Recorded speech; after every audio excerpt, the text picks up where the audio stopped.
Lillian Ziegler clutched her worn shawl tighter around her shoulders as another snide whisper reached her ears across the dusty street of Cottonwood Springs. It was 1885, and at 23 she had long since resigned herself to the cruel reality that in a frontier town where eligible women were scarce, she remained unwanted. "Poor thing," came Mrs. Simmons' voice from the general store porch, not bothering to lower her tone. "That scar makes her look like she tangled with a mountain lion. No man's gonna take her to the altar looking like that." Lillian kept her eyes fixed on the dirt path ahead, the familiar sting of tears threatening. The jagged scar that ran from her right temple down to her jaw was the result of being thrown from a horse at 16. It had healed poorly, twisting one side of her otherwise regular features into what the townsfolk considered a grotesque mask. Combined with her tall, angular frame that lacked the softness men seemed to prefer, she had become the subject of pity and whispers throughout the Arizona territory. She quickened her pace toward the modest schoolhouse where she taught the town's children. Teaching had become her salvation, the one place where her appearance seemed to matter less than her capabilities. The children, at least in their younger years before society's prejudices took hold, treated her with affection and respect. Miss Ziegler called out 8-year-old Sally Peterson, running toward her with unabashed delight. "I finished that book you lent me." Lillian's face transformed as she smiled down at the child, the genuine warmth reaching her dark brown eyes. "Did you enjoy it, Sally?" "Oh yes, the adventures were so exciting." "Can I have another?" "Of course, I'll bring one tomorrow." Lillian patted the girl's shoulder, grateful for the momentary respite from the weight of being the town's pitiful spinster. Inside the schoolhouse, Lillian arranged her teaching materials for the day, losing herself in preparation. The morning passed quickly, filled with arithmetic, reading, and history lessons. It was during these hours that she could almost forget the burden of her appearance. At midday, as the children dispersed for lunch, Sheriff Thomas Randall appeared at the schoolhouse door. "Miss Ziegler got some news you should know about." The sheriff twisted his hat in his hands. "There's a new rancher coming to take over the old Henderson place. Name's Maxwell Zimmerman. Bought it sight unseen from Henderson's relatives back east." Lillian nodded politely. "Thank you for letting me know, Sheriff. Just thought you'd want to prepare the children. Likely he'll have young ones needing schooling." The sheriff hesitated. "He's arriving on tomorrow's stage." News of newcomers always stirred Cottonwood Springs, but Lillian had learned not to invest too much hope in such arrivals. The last bachelor who'd come to town had taken one look at her and subsequently courted and married Jenny Wilkins within 3 months. The following afternoon, Lillian dismissed her students early. She had promised to help Mrs. Browning at the mercantile with inventory, and the extra coins would help supplement her meager teacher's salary. As she locked the schoolhouse door, she heard the distant rumble of the stagecoach. Curiosity tugged at her despite her better judgment. She found herself pausing at the corner of Main Street, watching as the dust-covered coach rolled to a stop in front of the hotel. The door swung open, and a tall figure emerged. Maxwell Zimmerman stood over 6 feet, with broad shoulders and the confident bearing of a man accustomed to hard work and open spaces. His dark hair was neatly trimmed beneath his wide-brimmed hat, and even from a distance, Lillian could see the sharp line of his jaw covered in several days' worth of travel stubble. She wasn't the only one observing. Several townspeople had materialized to scrutinize the newcomer, including a cluster of unmarried women who had suddenly found reasons to be near the hotel.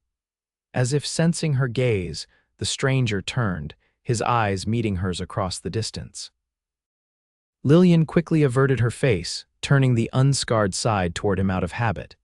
She hurried toward the mercantile, chiding herself for the momentary foolishness of staring. Inside the store, Mrs. Browning was already chattering about the new arrival. "Heard he's from Texas. Cattle baron, they say. Unmarried, too." She shot Lillian a look that wasn't unkind but was tinged with pity. "Jenny's sister is already planning to invite him to Sunday dinner." Lillian busied herself counting sacks of flour. "I'm sure they'll make a lovely couple," she said quietly. The bell above the door jingled and the store fell silent. Lillian didn't need to look up to know who had entered. The sudden tension in Mrs. Browning's posture told her everything. "Afternoon, ladies," came a deep voice with a slight Texas drawl. "Just arrived in town and finding myself in need of some supplies." Mrs. Browning bustled forward. "Mr. Zimmerman, welcome to Cottonwood Springs. I'm Harriet Browning, and this is—" Lillian straightened slowly, keeping her head angled to hide the worst of her scar. "Lillian Ziegler. I teach at the schoolhouse." Maxwell Zimmerman removed his hat, revealing eyes the color of a summer sky. "Pleasure to meet you both. Seems I've come to the right place. Need provisions before heading out to my new property." As Mrs. Browning enthusiastically gathered items, Maxwell's gaze kept finding its way back to Lillian, who methodically continued her inventory work with her face half turned away. She could feel his eyes on her, waiting for her to fully turn toward him, but she'd endured too many shocked expressions and poorly disguised revulsion to subject herself to it again. "You're the schoolteacher?" he asked, moving closer to where she worked. "Yes." She kept her answer short, hoping he would return his attention to Mrs. Browning. "I've got a pair of books in my trunk I thought might be suitable for donation to a school, History of the Territories. Would you be interested?" The unexpected offer caused her to turn fully toward him without thinking. She caught the brief widening of his eyes as he saw her scar in full, but to her surprise, his expression didn't transform into the usual mixture of pity and discomfort.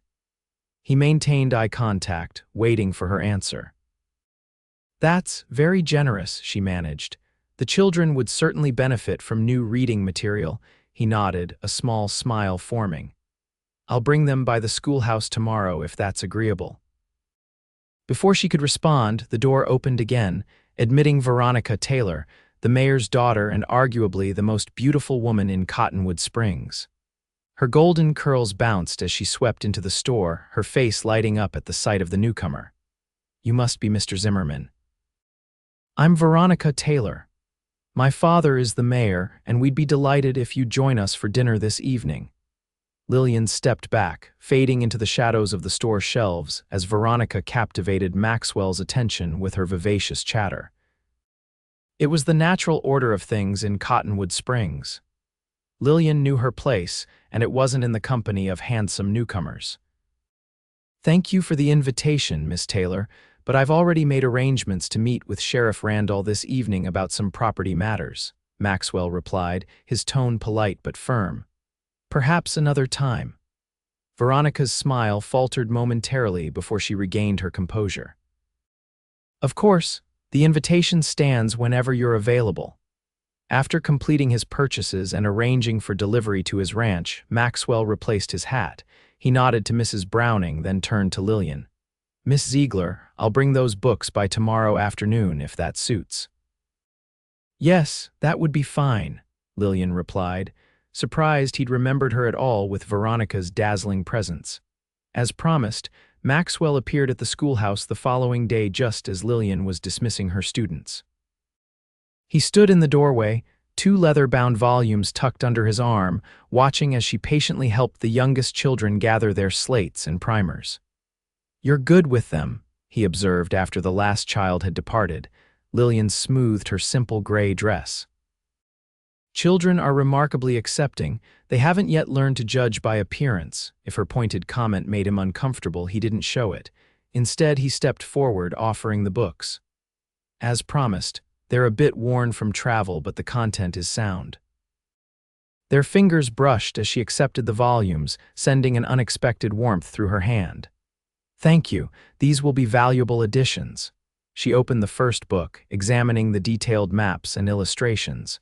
"The children are always hungry for stories about places beyond our little town." "And you, are you also curious about the wider world, Miss Ziegler?" The question caught her off guard. Few people in Cottonwood Springs bothered to ask about her thoughts or desires. Yes, though I've never traveled far from here."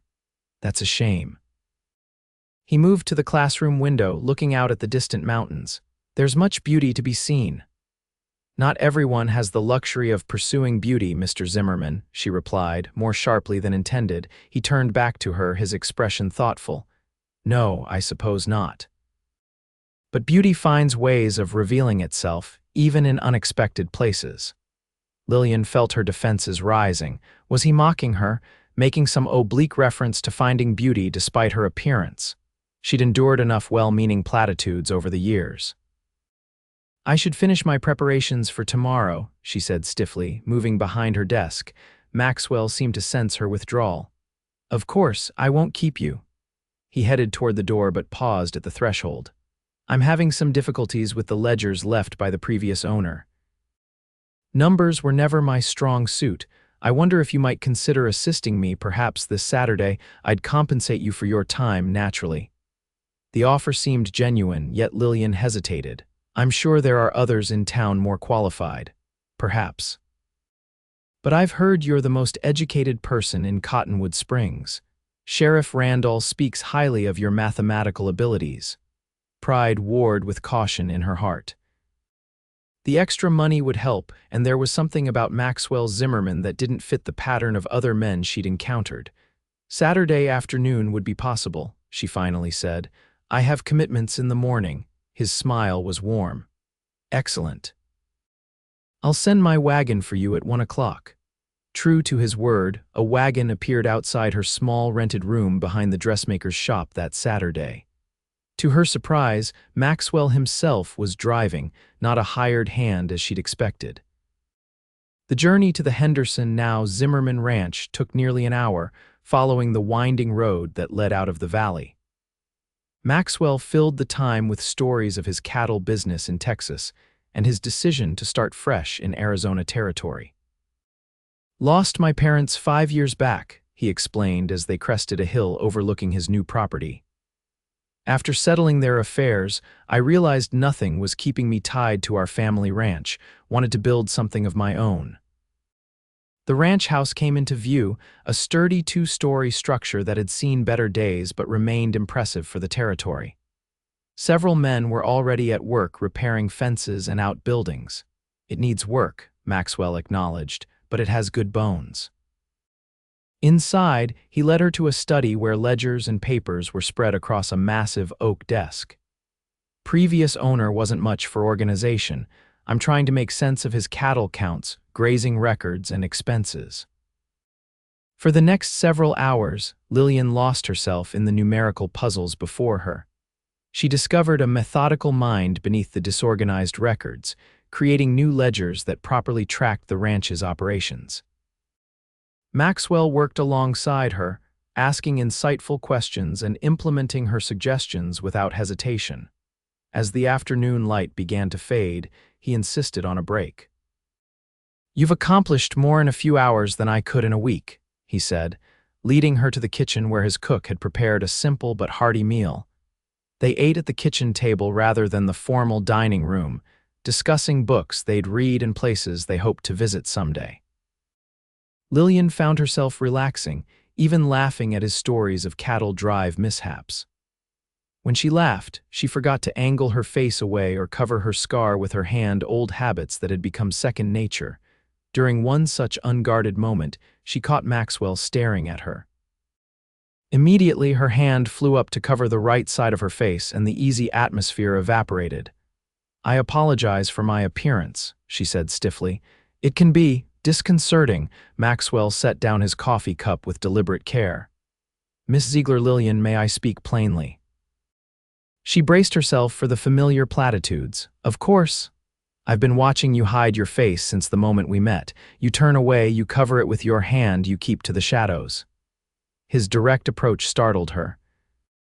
But when you forget to do those things when you're engaged in teaching or solving a problem or laughing at some foolish story of mine, that's when I see you. The real you. Lillian felt exposed, vulnerable. Mr. Zimmerman, Maxwell, please. He leaned forward. I've met beautiful women with souls like desert dust. I've known handsome men whose hearts were as barren as winter fields. In my 30 years, I've learned to look deeper. That's very philosophical, she replied, unable to keep the defensive edge from her voice. But we both know how the world works, especially here. Do we? He rose from the table, moving to a window that overlooked the ranch. I came here to build something new, Lillian, not just a cattle operation, but a life. I didn't escape the constraints of my past to be bound by the small-minded judgments of others. The sincerity in his voice made her heart ache with a fragile, dangerous hope. She stood, gathering her shawl. It's getting late. I should return to town. He nodded, accepting her retreat without protest. As promised, he paid her generously for her assistance with the books, and the ride back to town was filled with polite conversation about the ranch's potential. At her door, he tipped his hat. I'd like to engage your services again next Saturday if you're willing. There's much more to sort through. Against her better judgment, she agreed. The following weeks established a pattern. Each Saturday, Maxwell would collect her in his wagon, and they would spend the afternoon organizing the ranch's affairs. As April turned to May, these sessions expanded to include walks around the property, where he sought her opinion on improvements and plans for expansion. In town, people noticed. Whispers followed Lillian, some pitying, some cruel. Poor man must be desperate for company out there alone, she overheard Mrs. Patterson tell the milliner, using her for her brains while he courts Veronica Taylor for her beauty. Indeed, Maxwell was often seen in Veronica's company at church services and town gatherings. The mayor's daughter made no secret of her interest, and the town seemed to have collectively decided they would make the perfect match. Lillian told herself she didn't care. Maxwell Zimmerman had become a friend, perhaps the first true friend she'd had as an adult, but she harbored no illusions about anything more. She treasured their Saturdays while preparing herself for the inevitable announcement of his engagement to someone suitable. On a warm Saturday in late May, their work was interrupted by a sudden spring thunderstorm. Rain lashed against the windows as they finished reviewing the latest cattle purchase records. You won't be able to return to town in this, Maxwell observed as lightning cracked overhead. The creek crossing will be flooded. Lillian glanced anxiously at the darkening sky. Perhaps it will pass quickly. These spring storms can last hours. You're welcome to stay in one of the guest rooms. Mrs. Herrera can act as chaperone. He referred to his housekeeper, a matronly woman from a nearby settlement. The propriety of staying overnight at a bachelor's home, even with a chaperone, concerned her. The townspeople already talk, she said quietly. Maxwell's expression hardened slightly. Let them. Their opinions matter little to me. When the storm showed no signs of abating as evening approached, Lillian reluctantly accepted his offer. Mrs. Herrera prepared a comfortable room and lent her a nightgown and fresh clothing for the morning. After a simple dinner, Maxwell suggested they retire to the parlor, where a fire had been lit to ward off the dampness.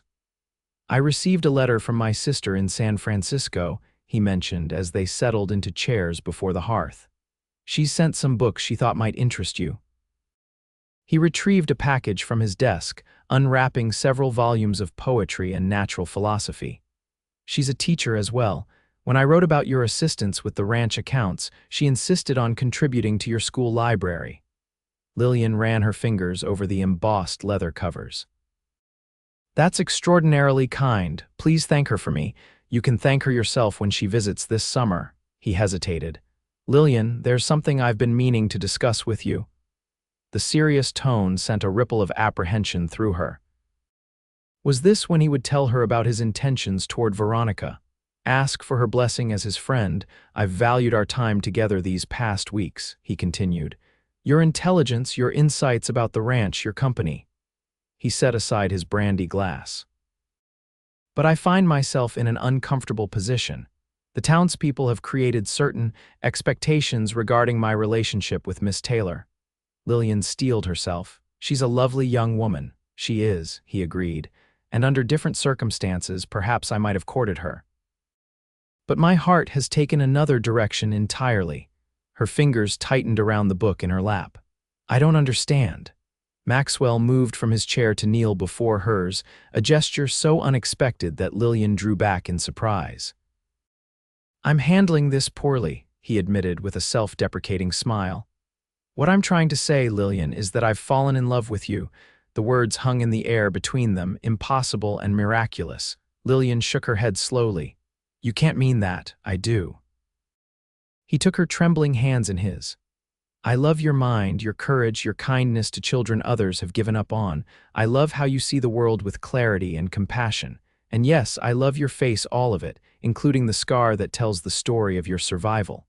Tears welled in her eyes. Maxwell, you don't know what you're saying. The town will never accept. I don't give a damn what the town accepts, he interrupted, his voice fierce. I came here to build my future, not to have it dictated by gossips and narrow minds. A tear slipped down her cheek, crossing the jagged line of her scar. I can't let you sacrifice your standing here. You need the community's goodwill for your business to thrive. My business will thrive because I raise good cattle and deal fairly with my buyers, he countered.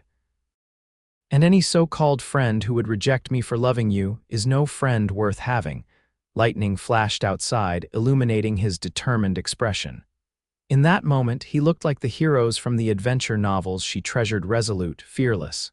I never dared to hope, she whispered. Hope now, he urged, reaching up to trace the line of her scar with gentle fingers. Hope with me, Lillian. When his lips met hers, the storm outside seemed to fade away. It was a tender kiss, reverent and sweet, that deepened as she responded. When they finally parted, they were both breathless. Marry me, he said, the words more a statement than a question. Not after a proper courtship, not when the gossip dies down. Marry me now, this week, before I take the cattle to the northern pastures. Maxwell, that's madness. These things take time, preparations. I've prepared all my life to recognize love when I found it, he insisted. I'm 30 years old, Lillian. I've seen enough of the world to know my own mind and heart. The question is, do you know yours, did she? Lillian searched her feelings, past the layers of doubt and self-protection built over years of rejection. What she found beneath was startlingly clear. She loved this man who saw beyond her scars to the person beneath. Yes, she said finally. Yes, I know my heart. And yes, I'll marry you whenever you wish. His smile was radiant. Then we'll speak to Reverend Johnson tomorrow. The storm cleared by morning, leaving behind a washed, clean world of vivid colors and fresh scents. Maxwell drove Lillian back to town, both of them quiet, savoring the momentous decision they'd made. News of their engagement spread through Cottonwood Springs like wildfire. Reactions ranged from shocked disbelief to outright disapproval. Veronica Taylor publicly snubbed Lillian at church, while her father made thinly veiled threats about reviewing the school board's contracts. Through it all, Maxwell remained steadfast. When the general store suddenly lost the order for Lillian's modest wedding dress fabric, he rode to Prescott and returned with the finest materials available. When Reverend Johnson suggested a longer engagement to be sure of their compatibility, Maxwell calmly replied that they would find another minister if necessary. 3 days after their engagement, they stood together in the small church at sunset. Only a handful of well-wishers attended Lillian's students and their families, Sheriff Randall, and a few of Maxwell's ranch hands. Mrs. Herrera had decorated the church with wildflowers gathered from the ranch's meadows. Lillian wore a simple gown of pale blue silk, her dark hair adorned with a single white rose. As she walked alone down the aisle toward Maxwell, she held her head high, her scarred face fully visible. Maxwell watched her approach with undisguised adoration. When she reached him, he took her hands and spoke before the minister could begin. "You are the most beautiful woman I have ever known," he said, loud enough for all to hear, "and I am the most fortunate of men." The simple ceremony concluded as the last rays of sunlight streamed through the church's western windows, bathing the couple in golden light as they sealed their vows with a kiss. Their wedding supper was held at the ranch, where the couple welcomed their guests with warm hospitality. As the evening progressed, even those who had been skeptical seemed won over by the obvious devotion between the newlyweds. Later, as their guests departed and they stood alone on the porch of what was now their home, Maxwell wrapped his arms around his wife. "Happy, Mrs. Zimmerman." Lillian turned in his embrace, no longer hiding any part of herself. "Happier than I ever dreamed possible." "This is just the beginning," he promised, kissing her beneath a sky ablaze with stars. In the years that followed, the Zimmerman Ranch prospered, expanding to become one of the territory's most successful cattle operations. Lillian continued teaching for a time before devoting herself to establishing a proper library for Cottonwood Springs, funded by her husband's generous donations. Their first child, a daughter, arrived a year after their marriage, followed by twin boys 2 years later. All 3 children inherited their father's summer sky eyes and their mother's quick intelligence. The town's attitude gradually shifted as the Zimmermans became integral to the community's growth and prosperity. Those who had once whispered cruel remarks about Lillian's appearance now spoke admiringly of her charitable works and gracious manner. On their 5th wedding anniversary, Maxwell presented Lillian with a journal he had kept since their first meeting. On the first page, he had written, "Today I saw a woman smile, and in that moment I glimpsed my future." "You never told me," Lillian said, tracing the words with her fingertip. Maxwell drew her close. "Some things are too precious for words, but I knew from that first smile that you were the woman I would love for all my days." Even with her hand moved unconsciously toward her scar, he caught her fingers, bringing them to his lips. "Especially with this. It's part of the map that made you who you are, that brought you to me. I wouldn't change a single line." Under the vast Arizona sky, surrounded by the home and family they had built together, Lillian Zimmerman finally saw herself through her husband's eyes, not defined by a scar or by others' perceptions, but by the love she gave and received, by the strength she had found in being truly seen. And when she smiled at him, as she did now in the golden light of sunset, it was with the freedom of a woman who knew herself completely loved.